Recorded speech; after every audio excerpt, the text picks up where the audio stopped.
Hello, good morning student. Welcome to the physics class. Today's topic is capacitance of parallel plate capacitor with dielectric slab. I think it's the last topic. After that we will start the second unit. Okay student, dielectric slab, we know that it's a one type of insulating material which cannot flow the charge through it, which not allow flow the charge through it, but can allow to experience the force between two charges. Okay student, अब उस dielectric को हमने place किया between this capacitor, which capacitor, parallel plate capacitor. तो topic हमारा बन गया capacitance of A parallel plate capacitor with dielectric slab. If the dielectric slab present between these two plates, what will be the effect on capacitance? That's we will discuss today.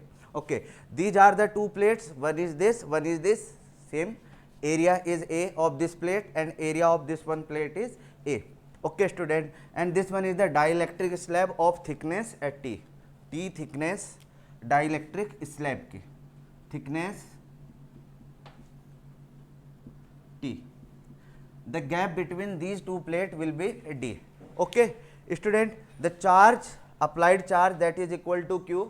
Similarly, after applying the charge, the induced charge will be same, that will minus Q. The positive charge will get earth due to an external arrangement. This will be the dielectric. Whenever it is placed in external electric field, it will induce the electric field in opposite direction, that will EP, and in the result the net electric field will be E is equal to E node minus EP.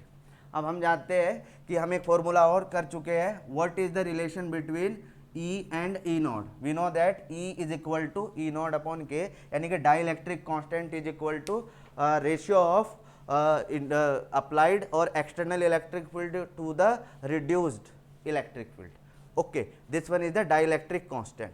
तो कुछ basic फंडे समझ लेते हैं. हमने जब अपने capacitor को पैरेलल प्लेट कैपेसिटर लिया था विदाउट एनी फिल, यानी कि हमने कोई डाइलेक्ट्रिक स्लैब प्लेस नहीं किया था, तो उसका फॉर्मूला था हमारा सी नोड. उसका नाम हम क्या दे देते हैं? C node, that is equal to epsilon node A upon D. Well we know that. Okay, और E node is equal to sigma upon epsilon node, ये भी हम जान चुके हैं. It is the electric field, और टू प्लेट्स हमारी ऐसे हैं, उनके बिटवीन इलेक्ट्रिक फील्ड हम ऑलरेडी फाइंड कर चुके हैं. Okay, now what will be the potential? Suppose that there are the distance between this, that is D, and what is the D? This will be the dielectric. अब यहाँ पर समझने का ये गेम है, यहाँ पर इसको समझिएगा. This one is the thickness. According to this, इसका जो इलेक्ट्रिक फील्ड है that will different, and the electric field between the gaps that will different.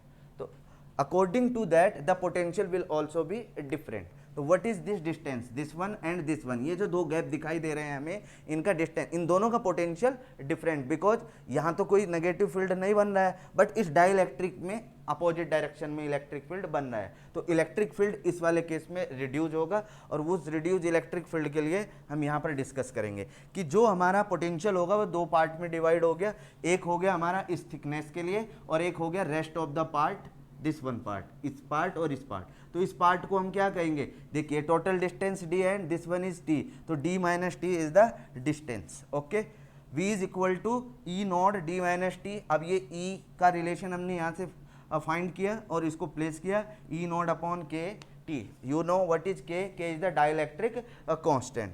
Okay student, what is V? V is equal to epsilon naught E naught D minus T, this one, and E naught is equal to Q upon A epsilon naught. You have to place the value of this D minus T plus T upon K. Now the concept of capacitance is C is equal to Q upon V. Q, we know the V, Q upon A epsilon naught D minus T plus T upon K. This one Q will be cancelled out, and A epsilon naught D minus T plus T upon K. This one is the capacitance. What is capacitance? Whenever the dielectric slab present between the parallel plate capacitor, A epsilon naught D minus T plus T upon K.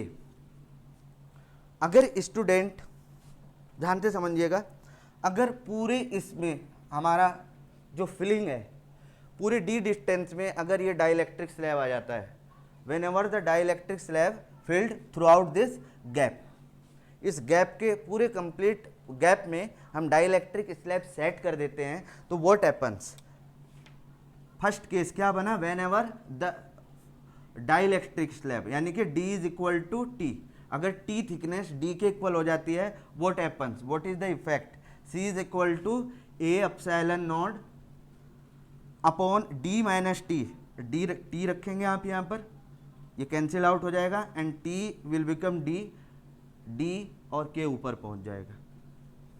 ये बात समझ आई, epsilon naught A upon D ये इसके equal होता है, epsilon naught A upon D इसके equal होता है, यहाँ पर इसको कर लेते हैं A epsilon naught A upon D K is equal to C, what is this value, this one is equal to this, तो C is equal to C not K, तो K कैसे डिफाइन हो जाएगा बच्चों, C upon C not, this is also the definition.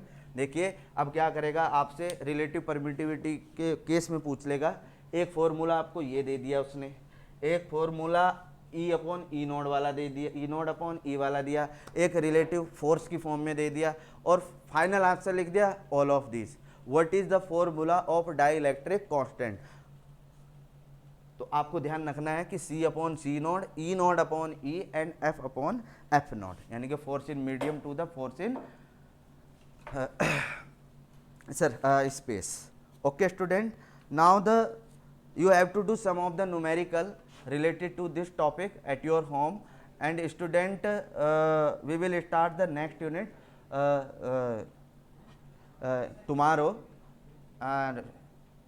current electricity. Okay student, have a nice day.